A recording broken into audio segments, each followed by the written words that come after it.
Ever wondered what are the least athletic sports in the Olympics? Let's start the countdown with the fifth least athletic one. When one thinks of the Olympics, images of sprinters darting down the track, gymnasts twisting in the air, or swimmers cutting through the water at breakneck speed often come to mind. But not all Olympic sports require such Herculean feats of strength and speed. Today, we're sliding into the frosty world of curling, a sport that may seem more at home in a leisurely afternoon at the park than the high-octane arena of the Olympics. Curling, often referred to as chess on ice, is a game of strategy, precision, and yes, a little bit of sweeping.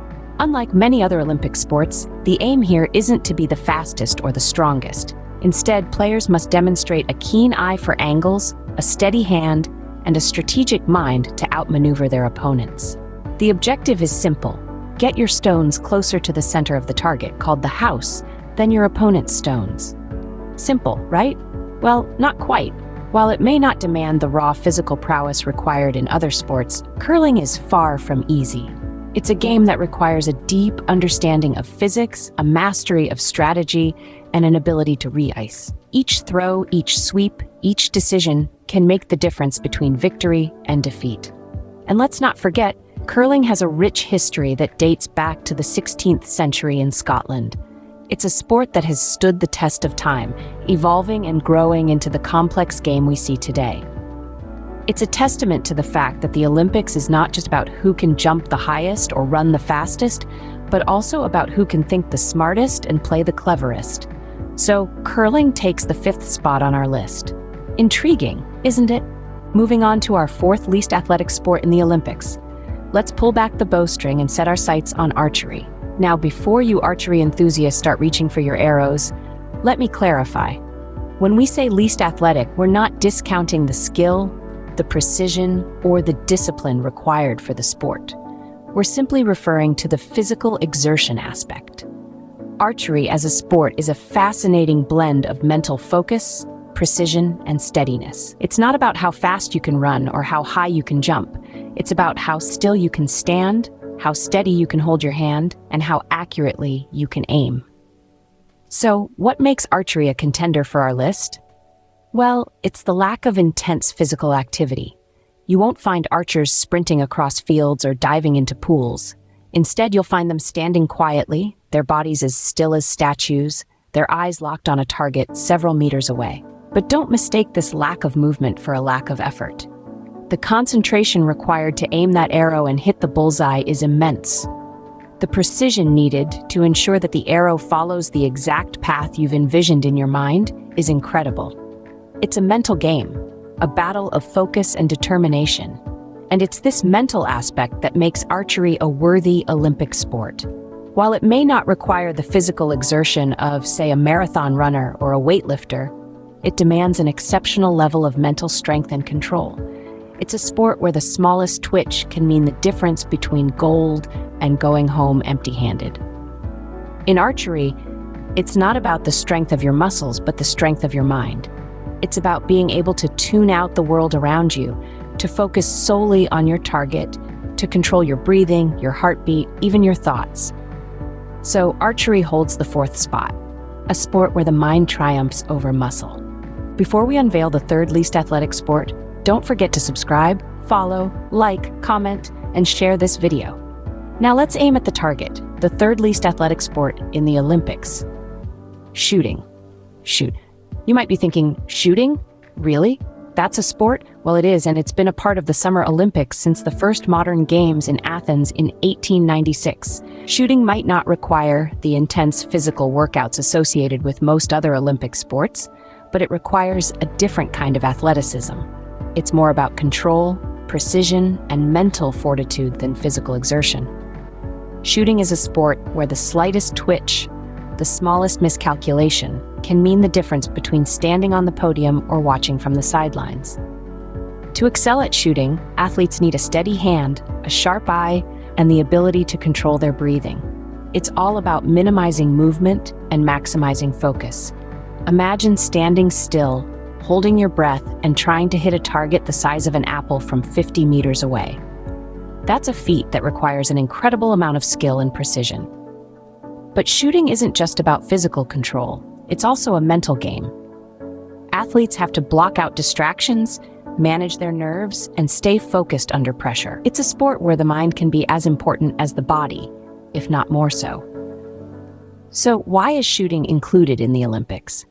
It's because the Olympics is not just a showcase of physical prowess, but also a celebration of skill, precision, and mental strength.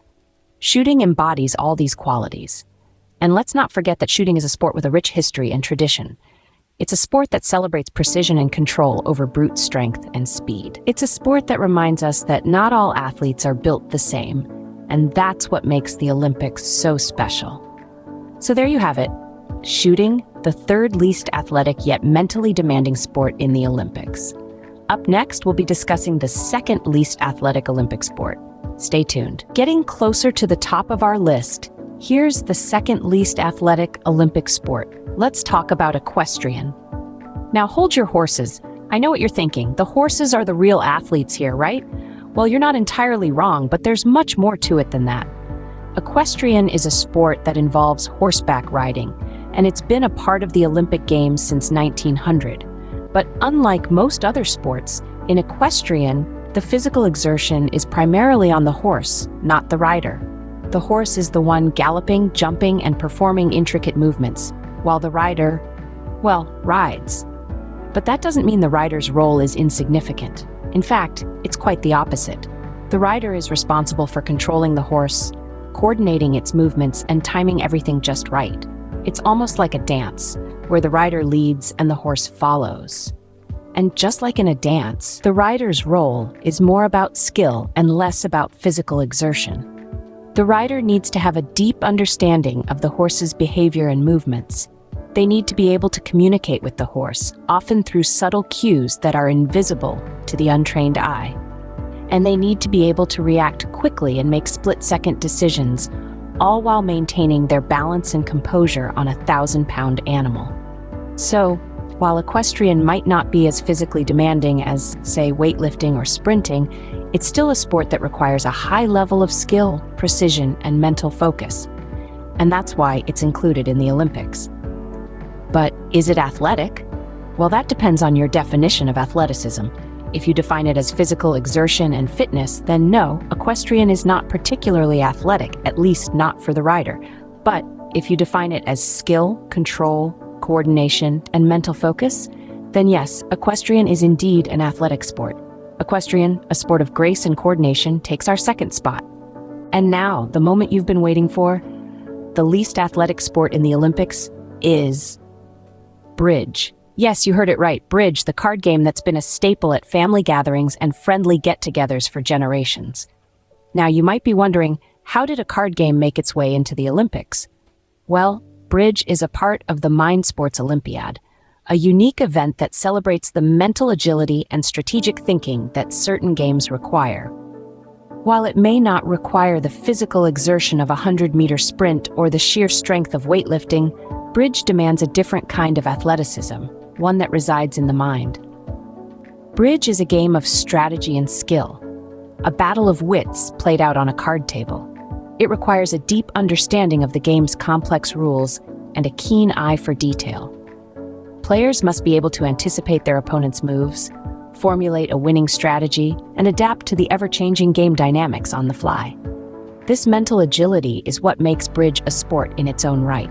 But why is bridge included in the Olympics, you ask? Well, the Olympics is not just a celebration of physical prowess, it's a celebration of human potential in all its forms. And that includes the potential of the human mind. The inclusion of bridge in the Olympics recognizes the importance of mental skill and strategic thinking, alongside physical strength and agility. So while bridge may not have the heart-pounding excitement of a downhill ski race or the awe-inspiring elegance of a gymnastic routine, it brings its own unique thrill. The thrill of a well-played hand, the satisfaction of a strategy well executed, and the joy of outsmarting your opponents. So there you have it, bridge, the least athletic sport in the Olympics. Remember, it's not all about physical prowess. Sometimes, it's all in the mind.